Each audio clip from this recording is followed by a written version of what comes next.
siang pemirsa, jumpa lagi dengan saya Faisal Azhar Firmansyah. Saat ini saya sedang berada di SMK Wiwotomo Purwokerto, tepatnya berada di Jalan Jenderal Sudirman. Kali ini saya ingin mengajak pemirsa semua untuk mengingat kembali mengenai Perang Kesultanan Banjar. Pada tahun 1859, sebuah perang bernama Perang Kesultanan Banjar terjadi.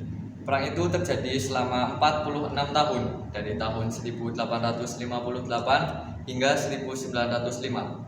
Sebuah peperangan bernama Perang Kesultanan Banjar merupakan perang antara Kesultanan Banjar melawan penjajahan kolonial Belanda. Kesultanan Banjar sendiri mencakup wilayah Provinsi Kalimantan Selatan dan Kalimantan Tengah. Adapun beberapa alasan terjadinya perlawanan rakyat Banjar, diantaranya yaitu adanya campur tangan Belanda dalam urusan internal kesultanan. Kemudian Belanda juga memonopoli perdagangan seperti lada, rotan, damar, serta hasil tambang yaitu emas dan intan. Oleh karena itu, rakyat menjadi hidup menderita karena beban pajak serta kewajiban kerja rodi yang membuka jalan dalam rangka mempermudah akses Belanda ke daerah-daerah pertambangan Belanda. Belanda bermaksud ingin menguasai daerah Kalimantan bagian selatan karena di daerah ini ditemukan batu bara. Kemudian dengan itu Belanda semakin memperluas wilayahnya di Kalimantan bagian selatan untuk perkebunan dan pertambangan sehingga wilayah kerajaan menjadi semakin sempit.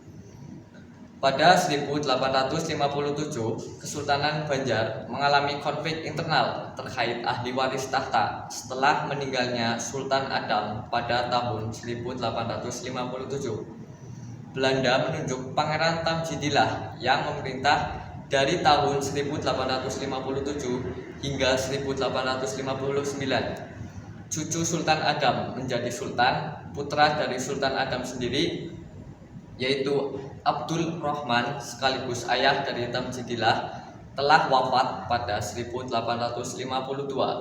Persoalannya, istri Abdul Rahman yang berasal dari kalangan bangsawan dan sangat berpengaruh kemudian menikah lagi dengan seorang pangeran bernama Prabu Anom dan melahirkan seorang putra yang bernama Pangeran Hidayatullah. Menurut kalangan istana dan rakyat Banjar sendiri, Hidayatullah dimiliki lebih layak menduduki tahta. Alasannya, ibu Tamjidillah kan dari kalangan bangsawan Banjar. Tamjidillah lebih disukai Belanda karena menjanjikan konsesi yang lebih besar.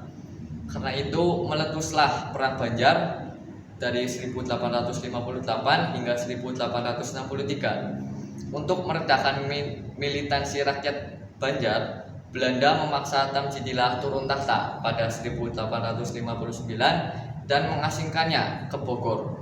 Akan tetapi pada 1860 Belanda menyatakan Kesultanan Banjar berada di bawah kekuasaan langsung Belanda.